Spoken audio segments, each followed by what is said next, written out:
بسم اللہ الرحمن الرحیم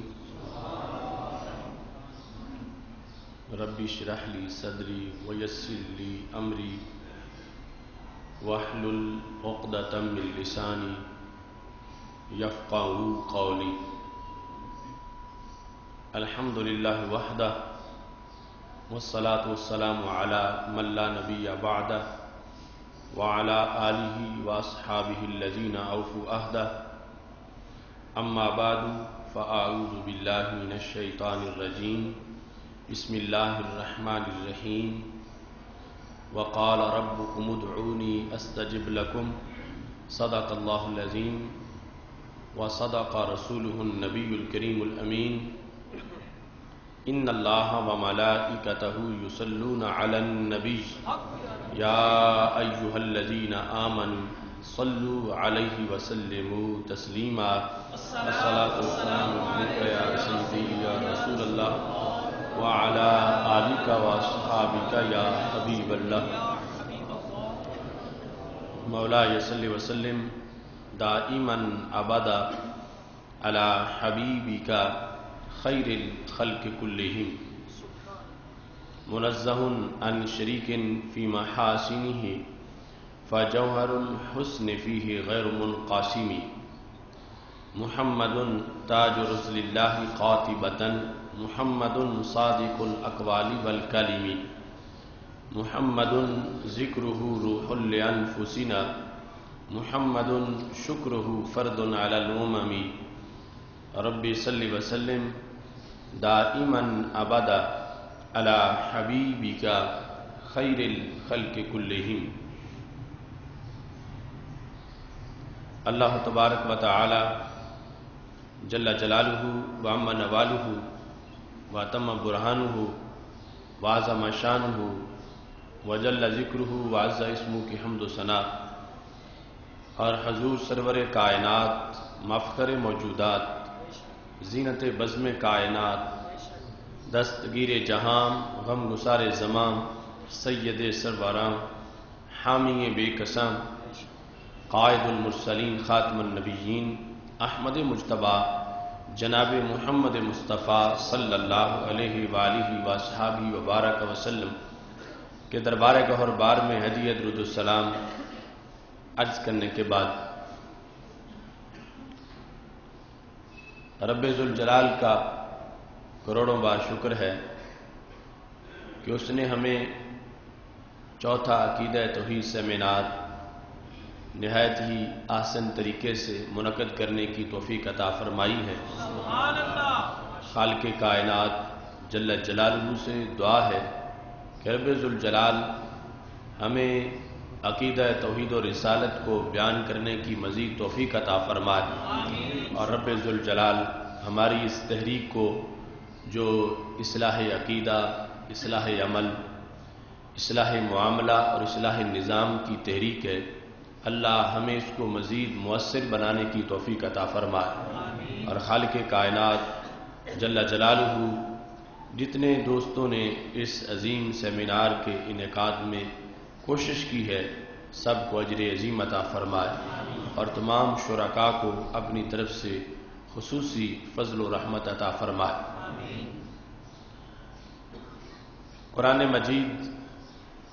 برہان رشید میں متعدد مقامات پر اور احادیث رسول علیہ الصلاۃ والسلام کے متعدد مقامات پر اس امر کا مشاہدہ کیا جا سکتا ہے کہ نیک اعمال کے بعد دعا مانگی جاتی ہے. اور یہ لمحہ جو کسی نیکی اور عبادت کی ادائیگی کا لمحہ ہوتا ہے اس کے بعد قبولیت کی خاص گھڑی ہوتی ہے. سید عالم نور مجسم شفیع معظم صلی اللہ علیہ وسلم نے فرائض کی ادائیگی کے بعد کے وقت کو دعاؤں کی قبولیت کا وقت کہا ہے. رب ذوالجلال کے فضل اور توفیق سے ایک بہت بڑی ملی دینی ایمانی اور روحانی ذمہ داری جو ہمارے کندھوں پر تھی، چوتھے عقیدہ توحید سیمینار کے انعقاد کی صورت میں ہم نے اس کو ادا کیا، اور آج اس کے بعد خطبہ جمعۃ المبارک میں ہماری گفتگو کا موضوع ہے دعا کیسے قبول ہوتی ہے۔ قبولیت کی ان گھڑیوں میں اسی موضوع پر آج گفتگو کی جا رہی ہے، اور قرآن مجید برہان رشید میں رب ذوالجلال نے حکم دیا ہے فَإِذَا فَرَغْتَ فَانْصَبْ وَإِلَىٰ رَبِّكَ فَارْغَب، کہ جب تم ایک اچھے کام سے فارغ ہو جاتے ہو تو دوسرے اچھے کام میں مصروف ہو جاؤ اور اپنے آپ کو اس میں تھکا دو۔ اس واسطے ہمارے لیے اس ایمانی اور تحریکی زندگی کے اندر یہ بھی حکم ہے کہ کوئی بڑا کام کرنے کے بعد سو نہیں جانا چاہیے، بلکہ پہلے سے زیادہ جوش و جذبہ کے ساتھ اس کام کی ادائیگی کا اہتمام کرتے رہنا چاہیے۔ اس سلسلہ میں اس سیمینار کے انعقاد کے بعد آگے جو دیگر محاذوں پر ہمارا کام ہے اور اگلے سیمینار کے لحاظ سے جو منصوبہ بندی ہے اس میں اپنے آپ کو مصروف کرنا چاہیے، اور جو پیغام اس سیمینار میں دیا گیا اور توحید و رسالت کے جو دلائل وہاں پہ پیش کیے گئے ان کو سمجھ کر آگے گراس روٹس تک، گلی گلی، محلے محلے پہنچانا یہ ہر ایک کا ہوم ورک ہے، تاکہ یہ سبق سال بھر گونجتا رہے اور اس پر پھر اگلا سبق جو ہے وہ مرتب ہو سکے اور اس کا اچھے طریقے سے اہتمام ہو سکے۔ ہر شخص محتاج ہے اور اللہ کے در کا محتاج ہے۔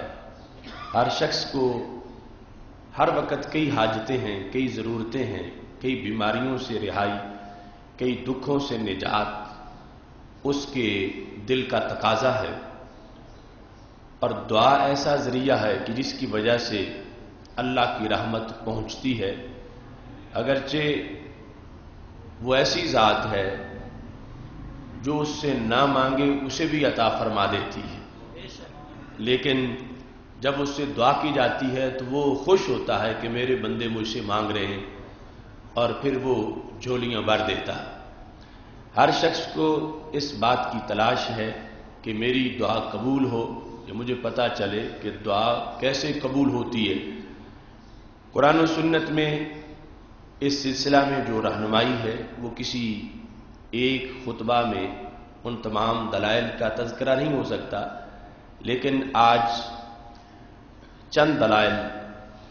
کہ دعا کیسے قبول ہوتی ہے اس کو پیش کر رہا ہوں،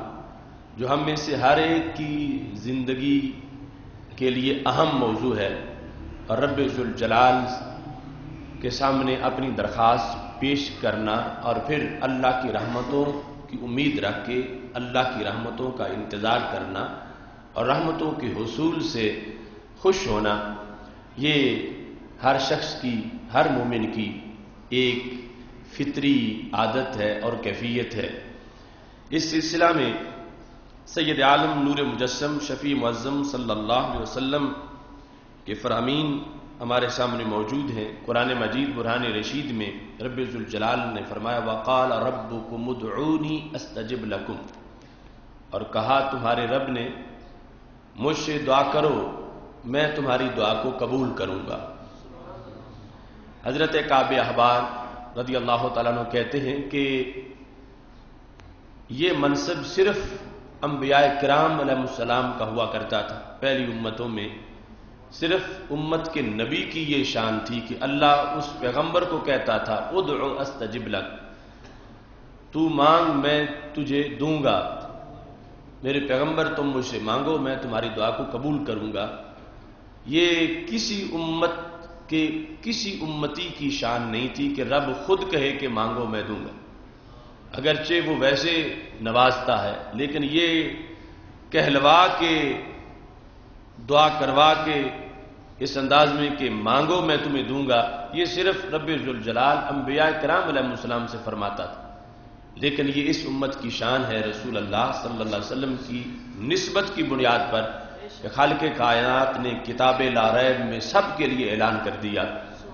قال ربکم ادعونی استجب لکم، کہا تمہارے رب نے تم مجھ سے مانگو میں تمہاری دعا کو قبول فرماؤں گا۔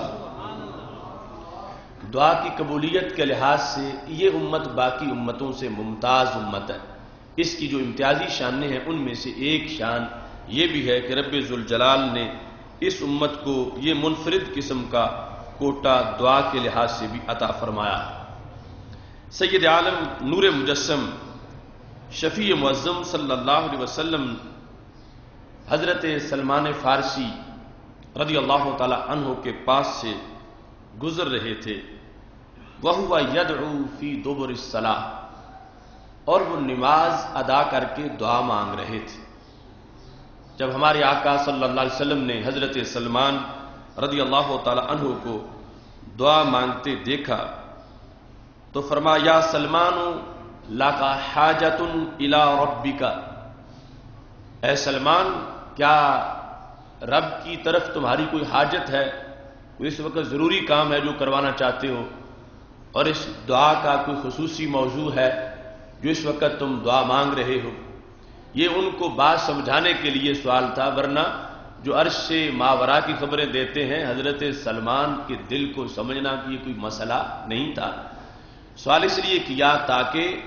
اس سوال والے قیامت تک کے جتنے امتی ہیں ان کو اس جواب کا پتہ چل جائے۔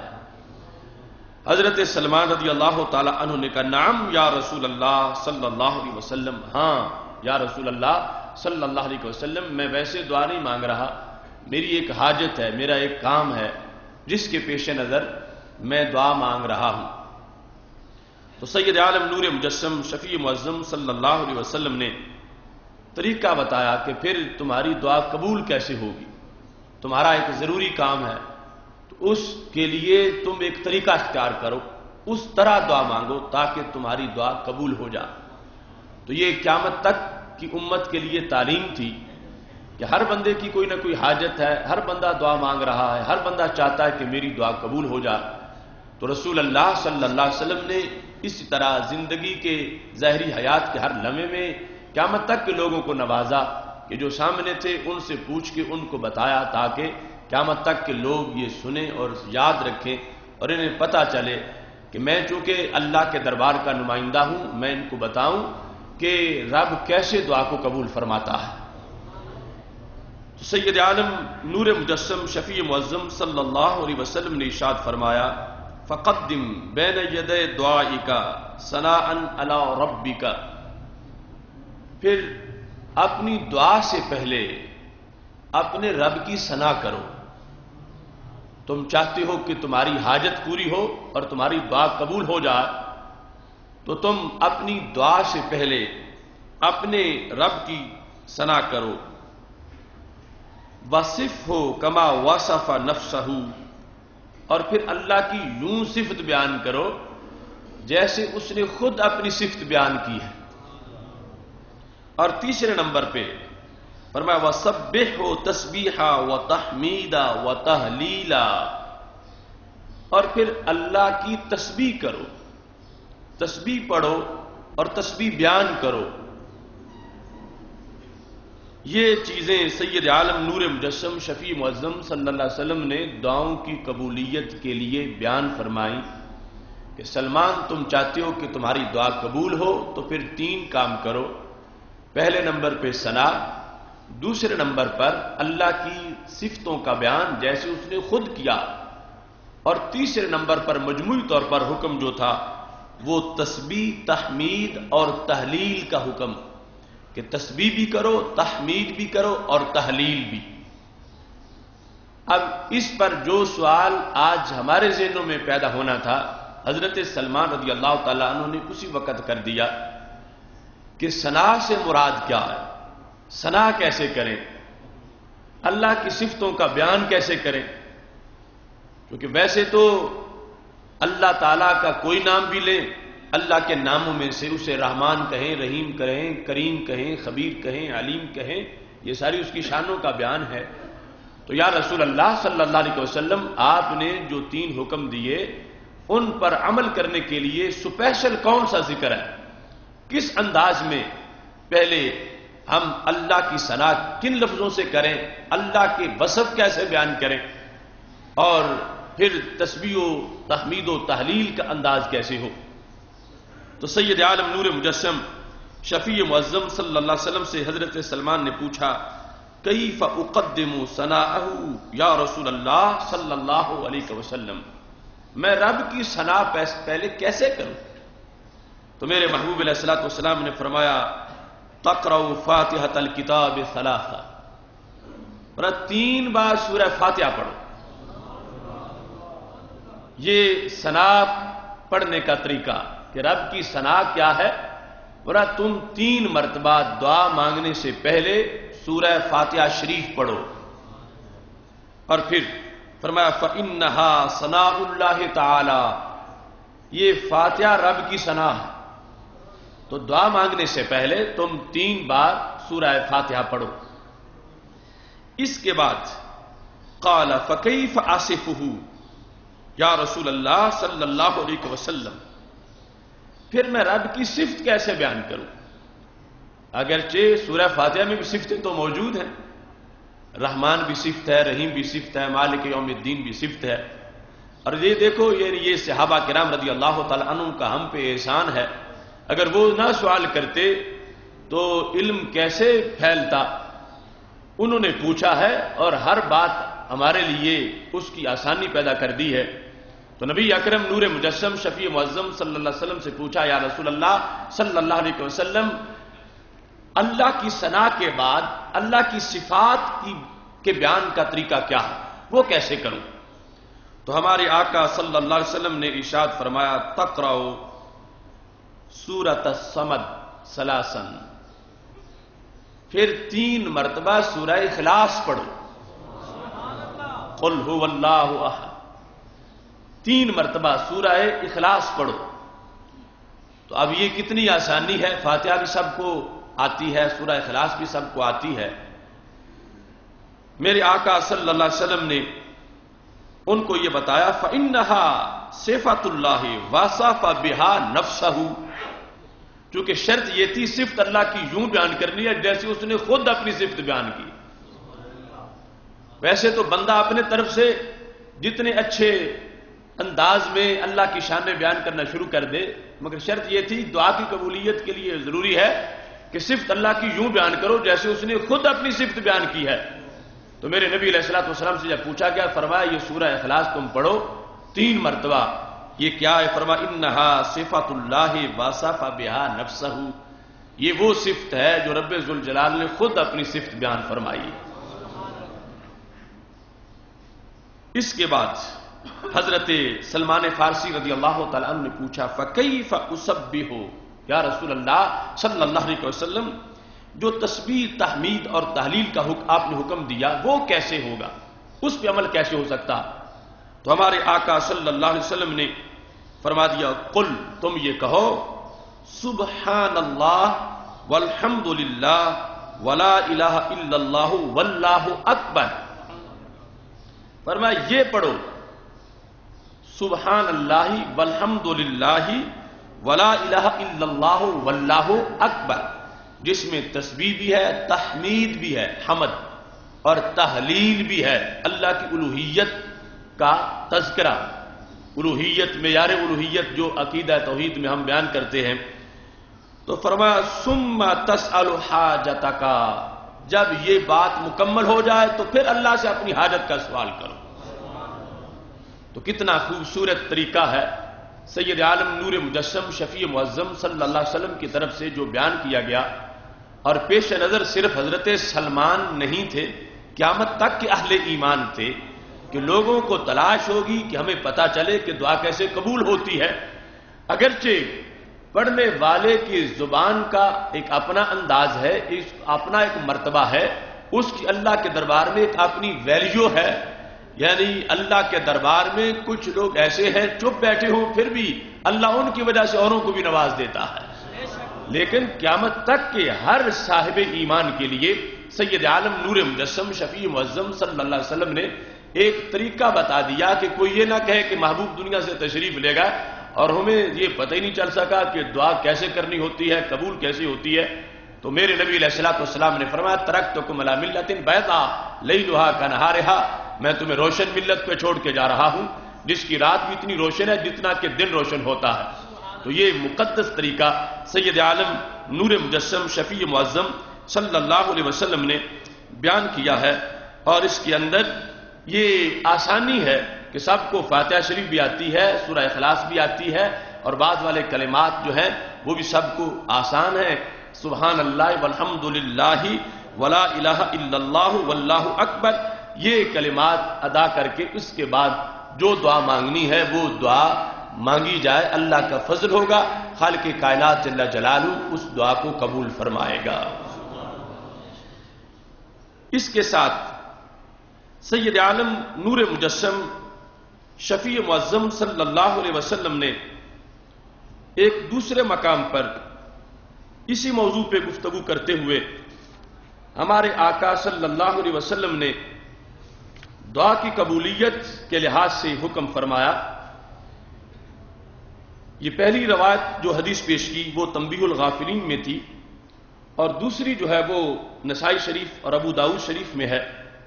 کہ سید عالم نور مجسم شفیع معظم صلی اللہ علیہ وسلم نے ایک شخص کو دیکھا کہ وہ دعا مانگ رہا ہے۔ اس نے نماز پڑھی، وہ دعا مانگ رہا ہے، لیکن دعا کیسے مانگ رہا ہے؟ لم یمجد اللہ ولم یصلی علی النبی صلی اللہ علیہ وسلم۔ اس نے دعا سے پہلے نہ تو رب کی تعریف کی اور نہ ہی رسول اللہ صلی اللہ علیہ وسلم پہ درود پڑھا۔ تو ہمارے آقا صلی اللہ علیہ وسلم نے جب اس کا یہ انداز دیکھا،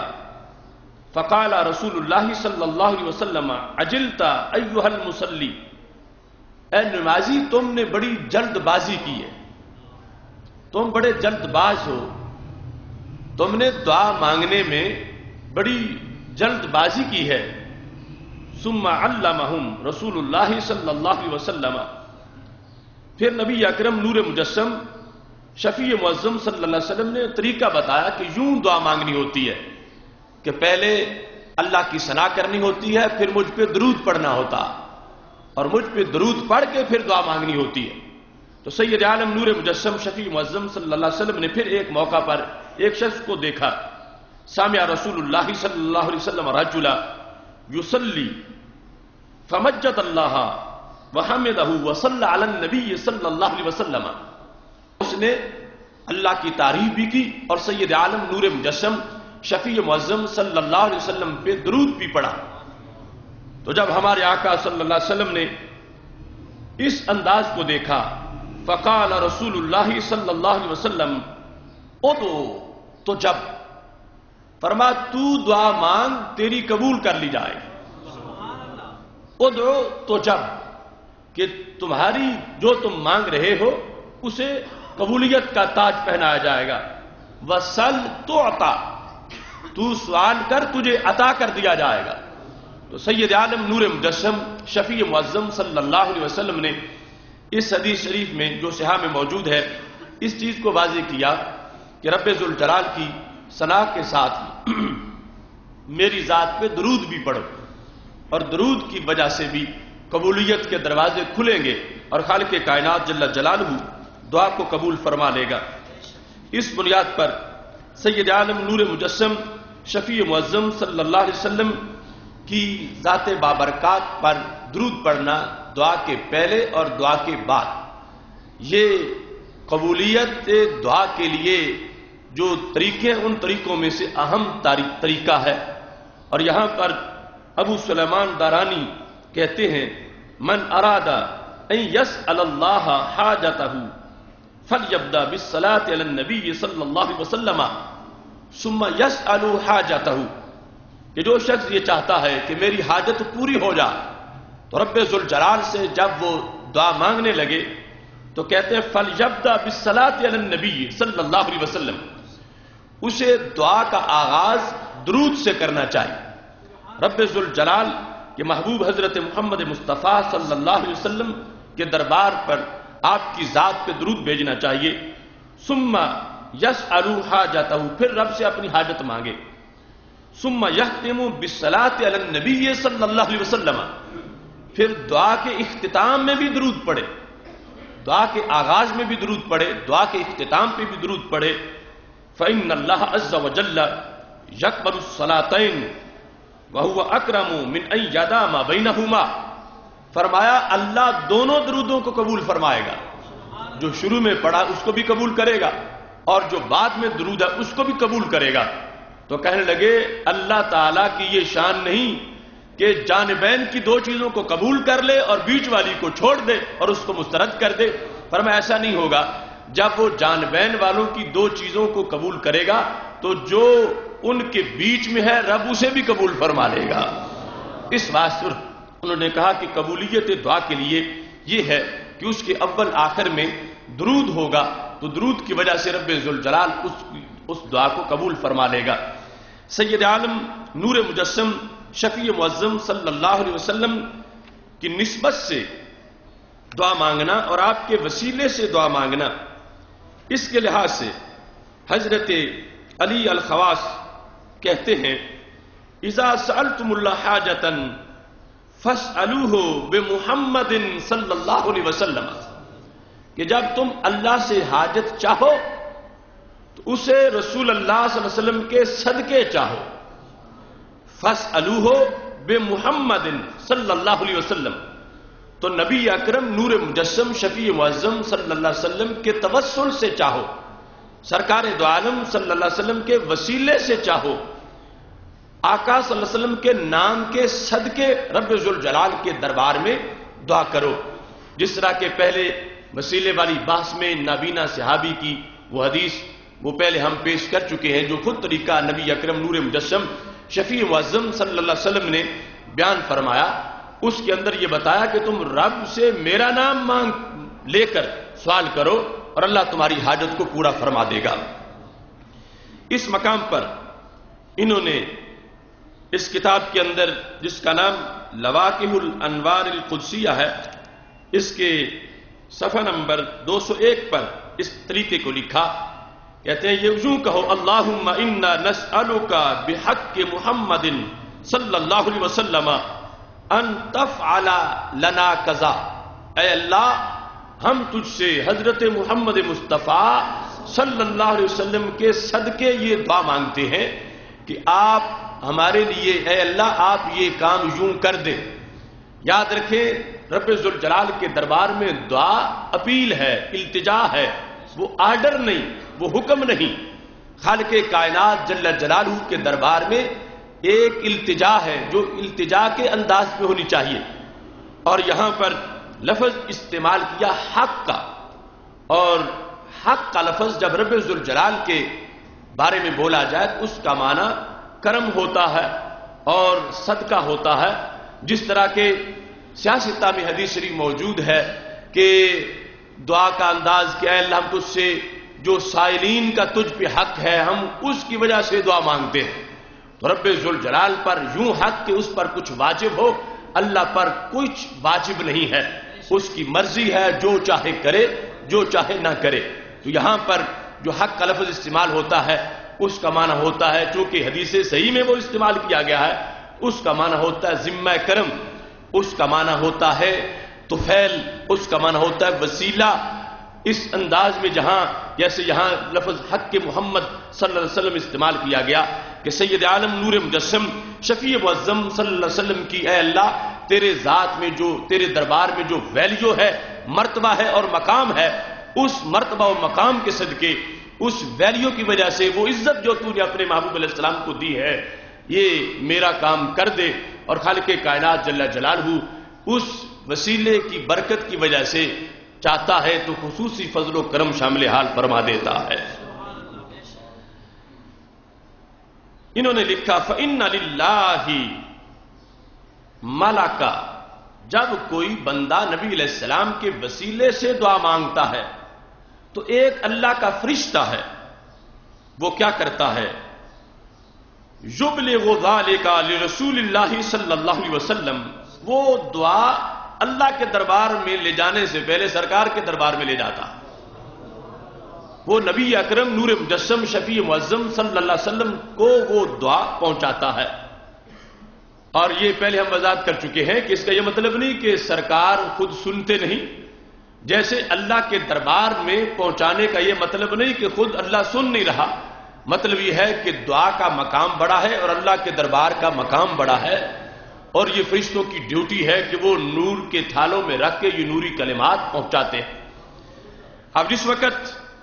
فرشتہ وہاں پہنچتا ہے، کہتا ان فلانا سأل اللہ تعالی بحق کا فی حاجت قضا، یا رسول اللہ صلی اللہ علیہ وسلم زمین کے فلاں ملک میں، فلاں شہر کے فلاں محلے میں فلاں انسان نے رب سے دعا مانگی ہے اور دعا تمہارے وسیلے سے مانگی ہے، اس نے رب سے اپنی حاجت چاہی ہے اور یا رسول اللہ صلی اللہ علیہ وسلم اس نے تمہارے وسیلے سے دعا کی ہے۔ تو پھر کیا ہوتا ہے؟ فَيَسْأَلُ النَّبِيُّ صلی اللہ علیہ وسلم رَبَّهُ فِي قَضَاءِ تِلْكَ الْحَاجَةِ، پھر سرکار اپنی طرف سے رب سے دعا مانگتے۔ سید عالم نور مجسم شفیع معظم صلی اللہ علیہ وسلم اللہ سے کہتے ہیں، حالانکہ رب جانتا ہے کہ اے اللہ میرا فلاں امتی دنیا کے فلاں کونے میں میرے وسیلے سے تجھ سے مانگ رہا، تو میں اس کی سفارش کر رہا ہوں، اے اللہ اس کی یہ حاجت پوری ہو جائے۔ تو سید عالم نور مجسم شفیع معظم صلی اللہ علیہ وسلم جس وقت اپنی طرف سے وہ دعا فرماتے ہیں، پھر لکھا فَيُجَابُ، تو دعا قبول کر لی جاتی ہے، لِأَنَّ دُعَاءَهُ صلی اللہ علیہ وسلم لا يُرَدُّ، اس واسطے کہ رسول اللہ صلی اللہ علیہ وسلم کی دعا مسترد نہیں ہوتی۔ اس بنیاد پر آپ کے وسیلہ جلیلہ سے جو دعا مانگی جاتی ہے، مانگنے والا اپنے انداز میں مانگ رہا ہے، اور ادھر گنبد خضرا کے مکین رحمت للعالمین حضرت محمد مصطفیٰ صلی اللہ علیہ وسلم رب ذوالجلال کے دربار میں اپنی طرف سے وہ دعا مانگتے ہیں، اور خالق کائنات جل جلالہ اپنی طرف سے رحمتوں اور برکتوں کا نزول فرماتا ہے۔ احادیث کے ذخیرہ کے اندر سید عالم نور مجسم شفیع معظم صلی اللہ علیہ وسلم نے دعا کے لیے مختلف اوقات بھی بیان کیے، اور وہ ایک تفصیلی مضمون ہے، اور اس کا کچھ حصہ ہم خطبہ جمعۃ المبارک کے دن جمعہ کی جو گھڑیاں ہیں دعا کی قبولیت کی، تقریباً 46 اقوال وہ اس موضوع میں پیش کر چکے ہیں۔ اس مقام پر پاک محبوب علیہ الصلوۃ والسلام کا وہ فرمان جامع ترمذی میں موجود ہے۔ حضرت انس رضی اللہ تعالیٰ عنہ روایت کرتے ہیں، سید عالم نور مجسم شفیع معظم صلی اللہ علیہ وسلم ارشاد فرماتے ہیں، الدعاء لا يرد بین الاذان والاقامہ، فرما اذان اور اقامت کے بیچ جو وقت ہے اس وقت میں دعا رد نہیں کی جاتی۔ بین الاذان والاقامہ، کسی بھی نماز کی اذان اور اس کی اقامت کے درمیان جو وقت ہے یہ وقت بھی خصوصی طور پر قبولیت کا وقت ہے، اور رب ذوالجلال نے چونکہ کچھ اوقات کو زرخیز بنایا اور کچھ مکانات کو زرخیز بنایا، کچھ نسبتوں کی وجہ سے دعا قبول ہوتی ہے، کچھ جگہوں کی وجہ سے دعا قبول ہوتی ہے، کچھ اوقات کی وجہ سے دعا قبول ہوتی ہے۔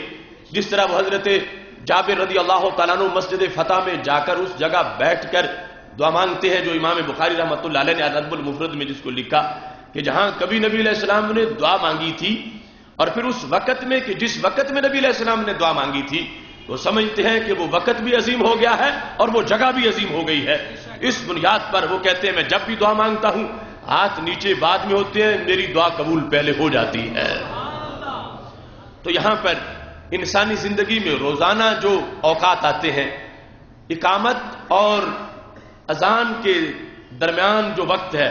ہمارے آقا صلی اللہ علیہ وسلم ارشاد فرماتے ہیں اس وقت کے اندر دعا کو قبول کر لیا جاتا ہے۔ اور پھر دوسرے مقام پر دعا مانگنے کا جو انداز ہے، یعنی بندہ باوضو ہو، قبلے کی طرف اس کا منہ ہو اور وہ مسلسل نیکی میں ہو، اور اگرچہ انسان زبان پہ لفظ نہ بھی لائے رب تو دل کی بات بھی سنتا ہے اور دل کے خیال اس سے بعید نہیں ہے، لیکن جب زبان پہ لاتا ہے تو پھر قبولیت کا ایک سٹیپ آگے بڑھ جاتا کہ یہ محتاج اپنی محتاجی کا اظہار کر رہا، اور پھر اس کے ساتھ جب اپنے ہاتھ بھی بلند کر لیتا ہے اس سے قبولیت کے چانسز مزید بڑھ جاتے ہیں. یعنی یہ فضیلت ہے ہاتھ اٹھا کے دعا مانگنے کی. اور قبولیت کے لحاظ سے جو اہتمام ہے کہ بندے کا بدن پاک ہو، جگہ پاک ہو، کپڑے پاک ہو، اور وہ رب ذوالجلال سے دعا مانگ رہا ہے، اللہ کی حمد و ثنا بھی کی ہے، درود شریف بھی پڑھا ہے، اور اس کے ساتھ پھر اس نے وقت بھی وہ تلاش کر لیا ہے کہ جس میں دعائیں قبول ہوتی ہیں. اور پھر ساتھ یہ ہے کہ وہ ہاتھ اٹھا کے دعا مانگ رہا ہے. ہاتھ اٹھانے کا ایک خصوصی عمل ہے کہ سید عالم نور مجسم شفیع معظم صلی اللہ علیہ وسلم نے اس عمل کے ساتھ بھی قبولیت دعا کو خصوصی طور پر منسلک فرمایا ہے. یہاں تک کہ پاک محبوب علیہ الصلوۃ والسلام کا یہ فرمان جامع ترمذی میں موجود ہے، اور اس کی روایت حضرت سلیمان فارسی رضی اللہ تعالیٰ عنہ کرتے ہیں. ہمارے آقا صلی اللہ علیہ وسلم ارشاد فرماتے ہیں ان ربکم حیی کریم. ایک ہوتا ہے حی، ایک ہوتا ہے حییج. حییج کا معنی ہے بہت زیادہ حیا والا ہے. ایک ہے حیا انسانی احساس. یہ رب میں اس طرح کی صورتحال نہیں، اللہ کی ذات کے لائق جو حیا اس کی شان کے مطابق. تو رب ذوالجلال بہت زیادہ حیا والا ہے اور بہت زیادہ کرم والا ہے. یہ دونوں شانیں ہمارے آقا صلی اللہ علیہ وسلم نے بیان کی. فرمایا حیا بھی اس میں بہت ہے اور کرم بھی بہت ہے. تو پھر فرمایا یستحیی من عبدہ، اسے اپنے بندے سے حیا آتی ہے. کب؟ فرمایا اذا رفع یدیہ الیہ، جب بندہ ہاتھ اٹھا کے اس کی طرف دعا مانگ رہا ہوتا. جب بندے نے ہاتھ اٹھائے ہوئے ہوتے ہیں اور دعا کر رہا ہوتا ہے تو پھر رب ذوالجلال کو حیا آتی ہے. کس چیز سے؟ ان یردہما صفرا، کہ رب ان ہاتھوں کو خالی واپس لوٹائے. اسے خالی واپس لوٹانے سے حیا آتی ہے کہ میرا بندہ میرے سامنے ہاتھ اٹھا کے دعا مانگ رہا ہے. تو رب ذوالجلال کو حیا آتی ہے کہ جیسے اٹھائے تھے ویسے نیچے کر لے، تو یہ خالی نہ جائیں، ہاتھ بھر جائیں. ہمارے نبی علیہ الصلوۃ والسلام کا یہ فرمان یعنی حدیث صحیح کے ساتھ سیاستہ میں موجود ہے. فرمایا تمہید کے اندر کہ تمہارا رب بہت زیادہ حیا والا، بہت زیادہ کرم والا، اس کے خزانے بھرے ہوئے ہیں، اور پھر اس کو خالی واپس لوٹانے سے حیا بھی آتی ہے. تو پھر ہاتھ اٹھا کے اس کے دربار میں دعا مانگو. رب ذوالجلال کو حیا آتی ہے کس چیز سے؟ ان یردہما صفرا لیس فیہما شیء، کہ خالق کائنات ان کو صفر واپس کر دے. یہ جو لفظ صفر ہم اردو میں پنجابی میں بولتے ہیں، یہی لفظ صفر نبی علیہ الصلوۃ والسلام نے استعمال کیا اور پھر اس کا ترجمہ ساتھ کیا کہ لیس فیہما شیء، کہ ان ہاتھوں میں کوئی چیز بھی نہ ہو. یہ مطلب ہے صفر کا کہ رب ذوالجلال ان اٹھے ہوئے ہاتھوں کو صفر واپس کر دے، یعنی خالی واپس کر دے، ہاتھوں میں کچھ نہ ہو. اللہ کو اس سے حیا آتی ہے. تو فرمایا میری امت قیامت تک دعا مانگو تو ہاتھ اٹھا کے دعا مانگو. رب ذوالجلال پھر جھولی کو معمور فرما دیتا ہے اور ہاتھوں کو بھر دیتا ہے. تو دعا کی قبولیت کے طریقوں کے لحاظ سے جس میں مزید انسان کے لیے مواقع پیدا ہوں، سید عالم نور مجسم شفیع معظم صلی اللہ علیہ وسلم نے یہ ارشاد فرما دیا کہ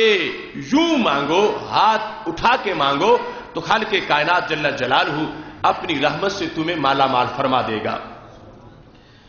اور اگر کسی کے لیے دعا مانگنی ہو خصوصی طور پر، اگرچہ سامنے بھی کسی کے لیے دعا مانگنا جائز، اسے کہو جزاک اللہ، تمہیں اللہ جزا دے، تم نے اچھا کام کیا، اللہ تمہیں تمہاری بھلائی کرے،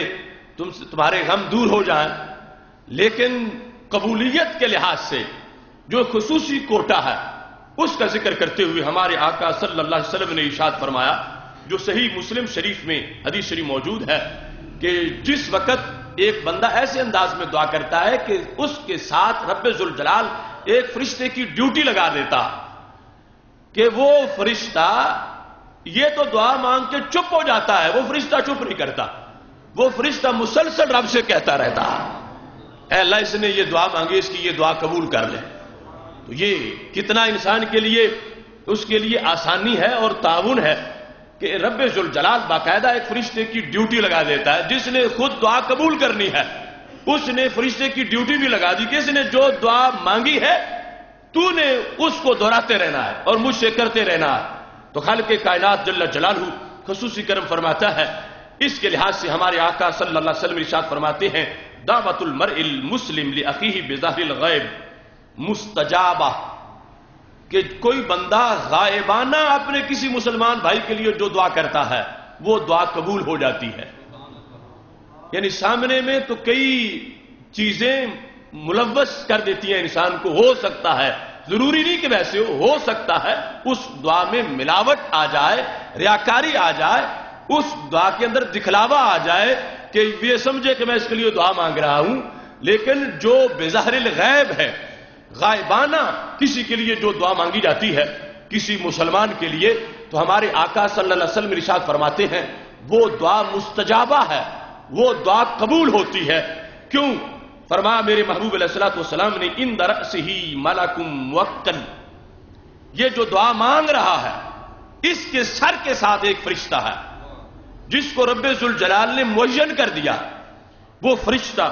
اس کے سر کے ساتھ ہے. کلما دعا لأخیہ بخیر، جب یہ اپنے بھائی کے لیے کسی مسلمان کے لیے غائبانہ دعا کرتا ہے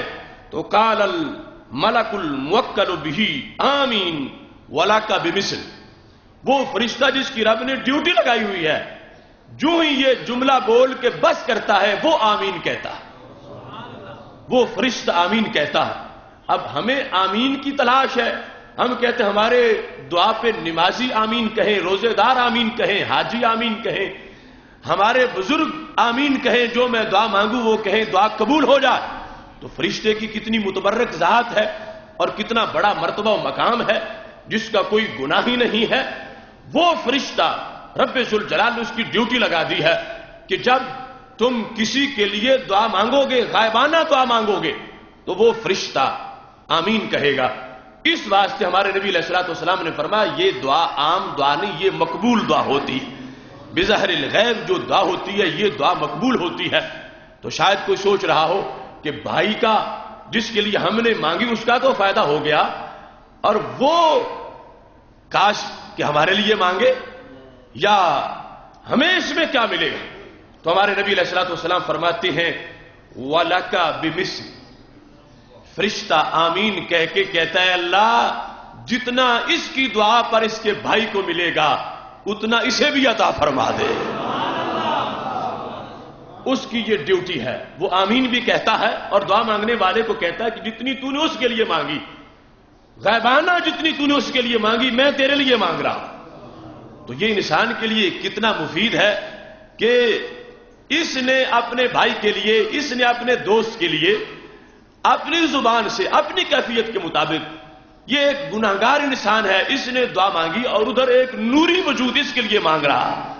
اس واسطے ان اسلامی احکام کے اندر یعنی بندے کا نقصان نہیں ہوتا کہ کوئی کہے کہ ہم کسی کے لیے مانگے تو ہمیں کیا ملے گا. تو یہاں ساتھ ہی ہمارے نبی علیہ الصلوۃ والسلام نے ارشاد فرما دیا کہ اس فرشتے کی رب نے ڈیوٹی لگا رکھی ہے کہ وہ تمہاری دعا پہ آمین بھی کہتا ہے اور ساتھ تمہارے لیے مستقل دعا کرتا ہے کہ رب ذوالجلال جتنی اس نے کسی کے لیے مانگی ہے اور جتنا یہ کسی کو چاہتا ہے کہ وہ نوازا جائے، میرے رب میں اس کے لیے دعا مانگ رہا ہوں کہ اتنا تو اسے بھی عطا فرما دے. تو فرشتہ ڈبل کام کرتا ہے، جس کے لیے مانگی غائبانہ اس کے لیے بھی دعا کر رہا ہے کہ اے اللہ اس کے حق میں وہ دعا قبول ہو جائے، اور پھر جو مانگ رہا ہے رب ذوالجلال کے دربار میں فرشتہ اس کے لیے بھی دعا کر رہا ہے کہ اے اللہ یہ انسان بھی محروم نہ رہے، اسے بھی اپنے فضل و کرم سے خصوصی طور پر رحمتوں کا حصہ عطا فرما دے. سید عالم نور مجسم شفیع معظم صلی اللہ علیہ وسلم نے عمومی طور پر ہمارے لیے دعاؤں کی قبولیت کے لحاظ سے ایک دستور بیان کیا جس پر ہر وقت عمل ہونا چاہیے، اور یہ اس حدیث کا خصوصی تحفہ ہے جو سید عالم نور مجسم شفیع معظم صلی اللہ علیہ وسلم کا فرمان طبرانی شریف میں موجود ہے. ہر بندہ یہ چاہتا ہے کہ میری دعا قبول ہو، تو میرے نبی علیہ الصلوۃ والسلام دلوں کے راز بھی جانتے ہیں، طبیب بھی ہیں، حبیب بھی ہیں. حضرت سیدنا ابو ہریرہ رضی اللہ تعالیٰ عنہ کہتے ہیں قال رسول اللہ صلی اللہ علیہ وسلم من سرہ ان یستجاب لہ عند الکرب، جو بندہ یہ چاہتا ہے کہ غم کے وقت میری دعا قبول ہو جائے، مصیبت کے وقت میری دعا قبول ہو جائے، اور جب بھی کوئی مشکل آئے تو میری دعا قبول ہو جائے، میں جب بھی مشکلات میں پھنس جاؤں تو میری دعا قبول ہو جائے، میرے نبی علیہ الصلوۃ والسلام ارشاد فرماتے ہیں جو شخص یہ چاہتا ہے فَلْيُكْثِرْ مِنَ الدُّعَاءِ فِي الرَّخَاءِ، وہ خوشحالی میں زیادہ دعائیں مانگا کرے۔ غم کے وقت تو سارے زیادہ مانگتے ہیں، جب مشکلات آ جاتی ہیں پھر تو سارے ہی مانگتے ہیں، بار بار خود بھی مانگتے ہیں، لوگوں سے بھی کہتے ہیں کہ میری یہ مشکل ہے، میرے لیے دعا کرو۔ تو رسول اللہ صلی اللہ علیہ وسلم نے فرمایا جو شخص یہ چاہتا ہے کہ مصیبتوں میں فوراً اس کی دعا قبول ہو جائے، وہ پھر جب مصیبت نہ ہو تو پھر بھی رب کو نہ بھولے۔ جو نارمل حالات ہیں، جو خوشی کے اوقات ہیں، جب وہ بیمار نہیں ہے، جب اس کا کوئی قریبی بیمار نہیں ہے، جب وہ مصیبتوں میں پھنسا ہوا نہیں ہے، جس وقت وہ امن اور سکون میں ہے، چین اور آرام میں ہے، فرمایا جو چین آرام اور سکون کے وقت کثرت سے رب سے دعا مانگتا ہے تو رب ذوالجلال اس کو یہ سیٹ عطا فرما دیتا ہے کہ یہ ہر وقت ہی مجھ سے مانگتا رہتا ہے، یہ اس کے لیے خوشحالی ہو پھر بھی مجھے یاد رکھتا ہے، پھر بھی مجھ سے مانگتا ہے، تو اس کا رب کے دربار میں ایک مقام بن جاتا ہے، رب ذوالجلال اس کو ممتاز کر دیتا ہے عام لوگوں سے۔ پھر جس وقت وہ مصیبت کے وقت رب ذوالجلال کو پکارتا ہے تو خالق کائنات جل جلالہ فوراً اس کی دعا کو قبول فرما لیتا ہے۔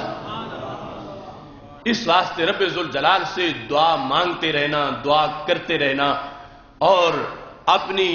جھولی پھیلا کے اس سے بھیک کا ہر وقت سوال کرتے رہنا، رب ذوالجلال اس سے خوش ہوتا ہے، اور اس کی وجہ سے بندے کو رب ذوالجلال کے دربار میں خاص مقام و مرتبہ میسر آتا ہے کہ اس کی یہ پوزیشن بن جاتی ہے کہ پھر مشکلات کے اندر جب یہ گھرا ہوتا ہے، آلام مصائب جب اس کو روند رہے ہوتے ہیں تو خالق کائنات جل جلالہ اس ریکارڈ کی بنیاد پر جو اس کا عام حالت کے اندر بھی خوبصورت ریکارڈ ہے، یہ رب کو بھولا نہیں ہے، خالق کائنات جل جلالہ اس کی دعا کو قبول فرماتا ہے اور اس کے غم اس سے دور فرما دیتا ہے۔ نبی اکرم نور مجسم شفیع معظم صلی اللہ علیہ وسلم کا اب ایک ایک جملہ اور ایک ایک حدیث کتنا اس کے اندر ہمارے لیے فائدہ ہے اور کتنی برکتیں ہیں، اور یہی مقصد ہے کہ دین کے ان تمام امور کو سٹیج پہ بیان کیا جائے، چونکہ ہم بیج کاشت کریں گے تو پھر فصل اگنے کی امید ہوگی، اور اگے گی تو پھر پکنے کی امید ہوگی۔ آج ماحول میں نحوستے ہیں اور آج ہمارے معاشرے کے اندر اس طرح کی خرافات ہیں جن کی وجہ سے رحمتیں بند ہوتی جا رہی ہیں اور نحوستیں معاشرے میں عام ہوتی جا رہی ہیں۔ اس طرح کی عریانی ہے، فحاشی ہے، بد عقیدگی ہے، بد عملی ہے، جس کی وجہ سے معاذ اللہ ماحول جو ہے وہ نحوستوں سے بھرتا جا رہا ہے، اور ہماری تحریک یہ ہے کہ نحوستیں مٹ جائیں اور رحمتیں عام ہو جائیں اور خالق کائنات جل جلالہ کی طرف سے امن و سکون کا نزول ہو، اور جو پریشانیاں ہیں، پرابلم ہیں، اور جو بد امنی ہے اور جو ایک کشمکش معاشرے کے اندر موجود ہے، بے چینی ہے، وہ بے چینی ختم ہو جائے، تو یہ نسخے ہمیں ہمارے نبی علیہ الصلوۃ والسلام نے خود عطا فرمائے ہیں۔ اس سے یہ پتہ چلتا ہے کہ انسان دعا مانگتا ہے اور دعا کی قبولیت کے لحاظ سے اس کے انداز کئی ہوتے ہیں۔ اب ہو سکتا ہے ابھی میں جب تقریر کر کے فارغ ہوں تو آپ کہیں کہ طریقے تو یہ بہت سے بتا دیے ہیں اور یہ ہم ان میں سے بات کرتے بھی ہیں، اگر دعا تو ہماری پھر بھی قبول نہیں ہوتی۔ یہ بھی بتایا ہے کہ اول بھی درود پڑھو، آخر بھی درود پڑھو، ہم اس طرح کر کے بھی دعا مانگتے ہیں، ہم وسیلے سے بھی دعا مانگتے ہیں، ہم پہلے اللہ کی حمد و ثنا کر کے بھی دعا مانگتے ہیں، وضو کر کے پاک کپڑے پہن کے قبلے کی طرف منہ کر کے بھی دعا مانگتے ہیں، ہاتھ اٹھا کے بھی دعا مانگتے ہیں، اور حدیث میں یہ ہے کہ اللہ کو حیا آتی ہے کہ جب ہاتھ اٹھے ہوں تو کیسے میں خالی واپس کروں، تو ہمارے تو کئی بار خالی واپس آ جاتے ہیں۔ تو ان چیزوں پر خصوصی طور پر توجہ کرو کہ دعا کے مسئلے کے اندر قبولیت دعا کے مراحل کئی ہیں اور وہ کئی طرح قبول ہوتی ہے، اور جو میں بیان کر رہا ہوں مجھے 100% وثوق اور یقین ہے کہ یقیناً قبول ہوتی ہے، لیکن قبولیت کے طریقے کئی ہیں اور قبولیت کے انداز کئی ہیں۔ اس سلسلے میں ایک احتیاطی بات یہ بھی آپ سے درخواست کرنا چاہتا ہوں کہ دعا کے معاملے میں کچھ چیزیں ایسی ہیں جن کی وجہ سے رب ناراض ہو جاتا ہے، تو ان سے بچاؤ بڑا ضروری ہے۔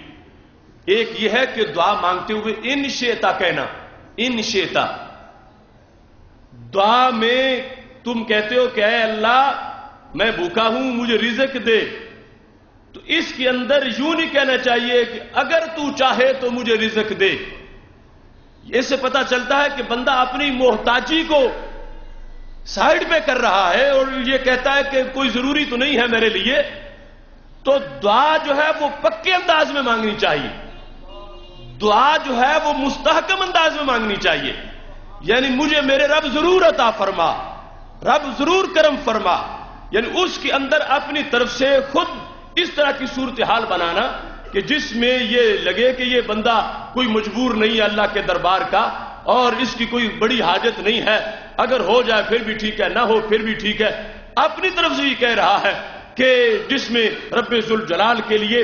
ان شئتا کے الفاظ جب بولتا ہے تو ہمارے نبی علیہ الصلوۃ والسلام نے اس سے منع فرمایا، دعا تم مستحکم انداز میں رب ذوالجلال سے کرو، جو تمہاری حاجت ہے وہ پوری حاجت یقیناً رب ذوالجلال نے اپنی مرضی سے کرنا ہے، جو کچھ کرنا ہے اسے کوئی مجبور نہیں کر سکتا، لیکن تم اپنی حاجت اس انداز میں پیش کرو کہ جس سے پتا چلے واقعی تمہاری حاجت ہے اور واقعی تم رب سے فضل لینا چاہتے ہو اور واقعی تمہارا اس فضل کے بغیر گزارا نہیں ہے، تو اس انداز میں رب ذوالجلال سے دعا مانگی جائے۔ اور ساتھ ہی ایک جملہ جو ہم کئی بار دعا مانگنے کے بعد اپنی زبانوں سے کہہ دیتے ہیں، ہمارے آقا صلی اللہ علیہ وسلم نے وہ جملہ بولنے سے منع فرمایا ہے، اور صحاح کے اندر وہ حدیث شریف موجود ہے، سید عالم نور مجسم شفیع معظم صلی اللہ علیہ وسلم نے ارشاد فرمایا جو صحیح بخاری شریف میں ہے، فرمایا یستجاب لأحدکم یستجاب لأحدکم ما لم یعجل، جب تک تم میں کوئی جلدی نہ کرے اس کی دعا قبول ہو جائے گی، اور اگر کوئی جلدی کرے گا پھر دعا قبول نہیں ہوگی۔ جب تک تم جلدی نہ کرو تو تمہاری دعا قبول ہو جائے گی۔ جلدی کیسے ہو سکتی ہے؟ جلدی کیا ہے کہ جس کو شریعت میں جلدی کہا جا رہا ہے؟ تو ہمارے نبی علیہ السلام نے فرمایا ایک جملہ جب بندہ بولتا ہے تو اپنے آپ کو خود رب کے دربار سے دور کر لیتا ہے، وہ جلد باز قرار پاتا۔ کون سا جملہ؟ ہمارے محبوب علیہ السلام فرماتے ہیں یقولو دعوت فلم یستجب لی،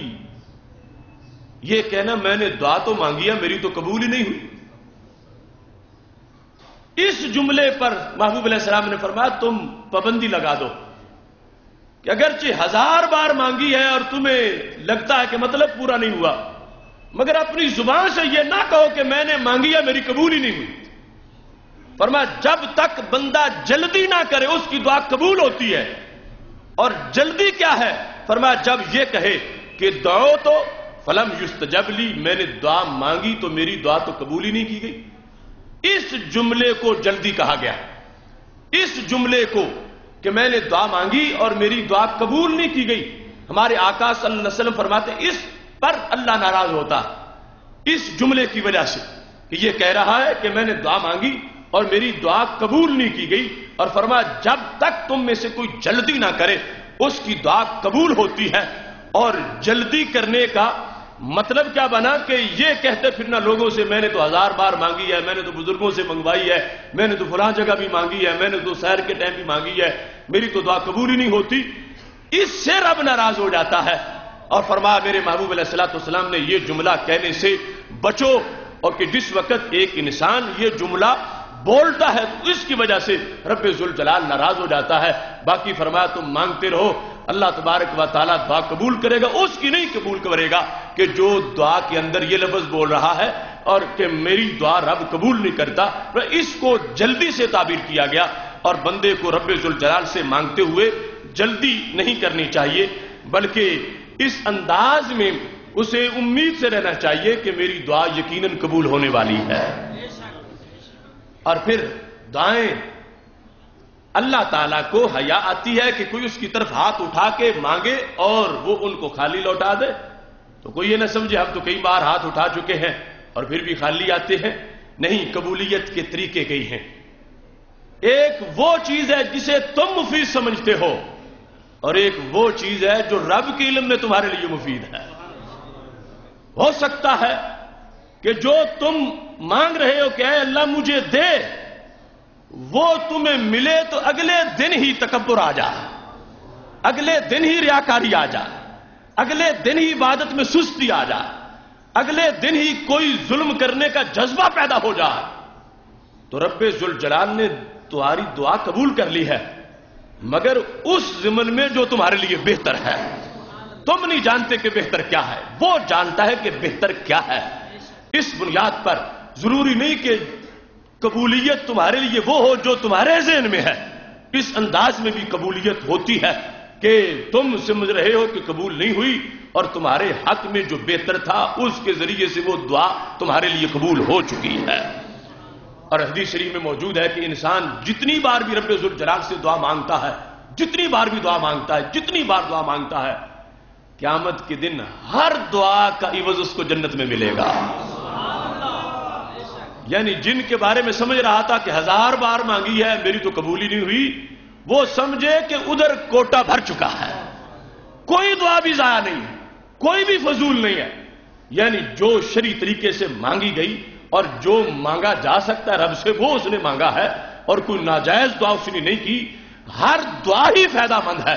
ہر دعا کا عوض اس کو ملے گا، ہر دعا کے بدلے اس کو جنت میں رب ذوالجلال ثواب عطا فرمائے گا، اپنا دیدار عطا فرمائے گا، اور اس کو پتا چلے گا کہ میری زندگی بھر کی مانگی ہوئی دعائیں رائے گان نہیں گی، اللہ تعالیٰ نے مجھے ہر دعا کے بدلے اتنا ثمر عطا فرمایا ہے۔ اس واسطے آج جو طریقے بیان ہو رہے ہیں، ہاتھ اٹھا کے دعا مانگنا، اس میں جو رب ذوالجلال کی طرف سے وعدہ ہے وہ یقیناً کسی نہ کسی شکل میں وہ اس کا اجر، اس کا عوض ملنے والا ہے۔ اور پھر صرف ہاتھ اٹھا کے یوں ہی اس طرح کر دینا یہ صحیح نہیں، اس کا بھی طریقہ ہمارے نبی علیہ الصلوۃ والسلام نے بیان کیا۔ ایک تو ہاتھ اٹھاتے وقت یعنی ہاتھ ملے ہوئے ہوں، دور نہ ہو، اور پھر سینے کے برابر ہو، اور پھر یوں کہ جس طرح باقی کو کسی سے چیز مانگ رہا ہے، یعنی یوں بازو آگے کر کے اللہ تعالیٰ سے وہ سوال کیا جا رہا ہو۔ اور پھر جس وقت یہ دعا کر چکا ہے تو دعا کے بعد سید عالم نور مجسم شفیع معظم صلی اللہ علیہ وسلم نے یہ طریقہ بھی بیان کیا، اب ہاتھ واپس کیسے لے جانے۔ اور یہ حدیث شریف بھی جامع ترمذی میں موجود ہے، حضرت عمر بن خطاب رضی اللہ تعالیٰ عنہ روایت کرتے ہیں، کان رسول اللہ صلی اللہ علیہ وسلم اذا رفع یدیہ فی الدعاء لم یحطہما حتی یمسح بہما وجہہ، کہ نبی اکرم نور مجسم شفیع معظم صلی اللہ علیہ وسلم جب بھی دعا کے لیے ہاتھ اٹھاتے تھے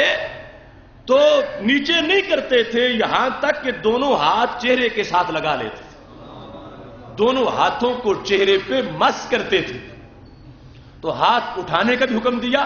اور پھر چہرے کے ساتھ مس کرنے کا بھی حکم دیا۔ چہرے کے ساتھ یعنی جو بھی اپنے ہاتھ اٹھا کے رب ذوالجلال سے دعا مانگ رہا ہے، رب ذوالجلال کا کرم ہوا ہے ہاتھوں پر، فضل ہوا ہے ہاتھوں پر۔ کچھ لوگ کہتے ہیں اپنے ہی ہاتھ ہیں اور اپنے آپ سے برکت حاصل کر رہا ہے، تو یہ حکم دیا ہے ہمارے نبی علیہ الصلوۃ والسلام نے کہ وہ ویسے نیچے نہ کر لے بلکہ اپنے دونوں ہاتھ اپنے چہرے پہ ملے،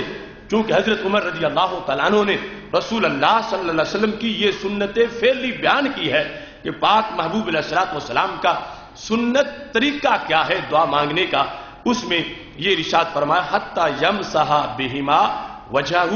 یہاں تک کہ اپنے دونوں ہاتھوں سے اپنے چہرے پر مس کرے،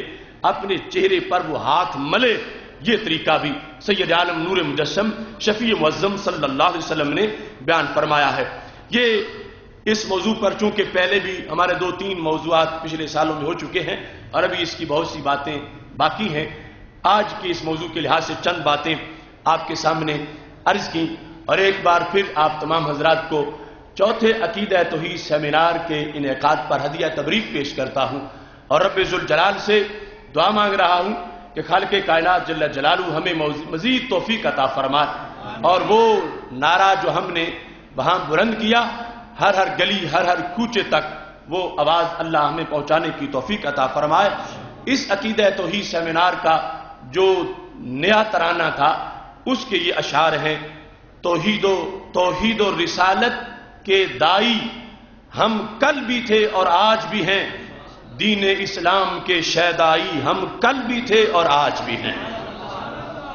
توحید و رسالت کے دائی ہم کل بھی تھے اور آج بھی ہیں، دین اسلام کے شیدائی ہم کل بھی تھے اور آج بھی ہیں۔ یہ آج نہیں ہیں باطل سے ٹکراؤ کی پہم تدبیریں، کربل کی منزل کے راہی ہم کل بھی تھے اور آج بھی ہیں۔ ہم ہی سے گلشن مہکے تھے، ہم ہی سے کلیاں چٹکی تھیں، حالات کی آنکھ کی بینائی ہم کل بھی تھے اور آج بھی ہیں۔ ہر دور میں ہم نے دھرتی سے ظلمت کے داغ مٹائے ہیں، ہر دور میں ہم نے دھرتی سے ظلمت کے داغ مٹائے ہیں۔ تاریخ کی واضح اچھائی ہم کل بھی تھے اور آج بھی ہیں۔ یعنی اس امت میں حضرت سیدنا صدیق اکبر رضی اللہ تعالی عنہ، حضرت سیدنا عمر بن خطاب رضی اللہ تعالی عنہ، حضرت سیدنا عثمان غنی رضی اللہ تعالی عنہ، حضرت سیدنا مولا علی رضی اللہ تعالی عنہ، وہ بھی یہی سبق دیتے گئے۔ پھر صحابہ، تابعین، تبع تابعین، اور اس بر صغیر پاک و ہند میں حضرت خواجہ غریب نواز، حضرت داتا گنج بخش حجویری، حضرت سلطان باہو، حضرت بابا فرید، حضرت امام فضل خیر آبادی، حضرت مجدد الفسانی، حضرت امام احمد رضا بریلوی رحمہم اللہ تعالی، یہ ہمارے اکابر جو اذانیں دیتے رہے وہی اذانیں ہم بھی دے رہے ہیں اور اس بات کی وضاحت کر رہے ہیں۔ ہر دور میں ہم نے دھرتی سے ظلمت کے داغ مٹائے ہیں، تاریخ کی واضح اچھائی ہم کل بھی تھے اور آج بھی ہیں۔ وہ دیکھ لو شیخ احمد کو، وہ دیکھ لو اعلی حضرت کو، اس دیش کے کامل اصلاحی ہم کل بھی تھے اور آج بھی ہیں۔ ہر ڈھب پہ عظمت بانٹی ہے، ہر فتنے کی جڑ کاٹی ہے، ہر ظالم فوج کی پسپائی ہم کل بھی تھے اور آج بھی ہیں۔ ناموس نبی پہ مر مٹنا یہ ازل سے ہے دستور اپنا، غازی ممتاز سے سودائی ہم کل بھی تھے اور آج بھی ہیں۔ یہ سن لے چور اندھیروں کے، اب آ گئے دور سویروں کے، ہر غاصب سوچ کی رسوائی ہم کل بھی تھے اور آج بھی ہیں۔ بن اذن نہیں کچھ ہو سکتا، ہو اذن تو بندہ بھی داتا، توحید کی کامل آگاہی ہم کل بھی تھے اور آج بھی ہیں۔ جو تم نے دھوم مچائی ہے یہ فکر رضا سے آئی ہے، اے آصف صدق کی گویائی ہم کل بھی تھے اور آج بھی ہیں۔ انشاءاللہ اس شعار کے تحت پورا سال ہم اگلے عقیدہ توحید سیمینار تک اس پیغام کو عام کریں گے۔ نگر نگر میں صوبائی اور مختلف ضلعی مقامات پر بھی سیمینار منعقد ہوں گے، اور اس پیغام کو آپ نے دیکھا کہ یہ سیمینار گزشتہ سیمینار کے مقابلے میں سامعین کے لحاظ سے ڈبل سیمینار تھا، اور ہر سیمینار میں اللہ کے فضل سے اضافہ ہوتا ہے، اور یہ اسی پیغام کی، توحید و رسالت کے پیغام کی برکت ہے کہ قافلہ ہزاروں سازشوں کے باوجود اپنی منزل کی طرف بڑھ رہا ہے۔ گولیاں بھی ہیں، گالیاں بھی ہیں، اور مختلف قسم کی سازشیں بھی ہیں، لیکن اللہ کے فضل سے، رسول اللہ صلی اللہ علیہ وسلم کی نگاہ عنایت سے ہمارا یہ قافلہ بڑھتا جا رہا ہے۔ آج دعا کی قبولیت کے لحاظ سے گفتگو ہوئی۔ یاد رکھیں آج ہمارے اس اجتماع میں ایک بہت بڑے روحانی پیشوا جو مقبوضہ کشمیر سے تشریف لائے ہوئے ہیں، میں ان سے التماس کروں گا نماز جمعہ کے بعد وہ دعا فرمائیں گے۔ پیر طریقت پیر سید محمد اشرف اندرابی صاحب جو وہاں پر جموں کشمیر میں مقبوضہ آبادی میں مدارس دینیا کا اور خدمات دین کا ایک مستقل جہان آباد کیے ہوئے ہیں، میری دعا ہے رب ذوالجلال ان کو صحت و عافیت عطا فرمائے اور ان کا سایہ رحمت مزید طویل فرمائے۔ وآخر دعوانا الحمدللہ رب العالمین۔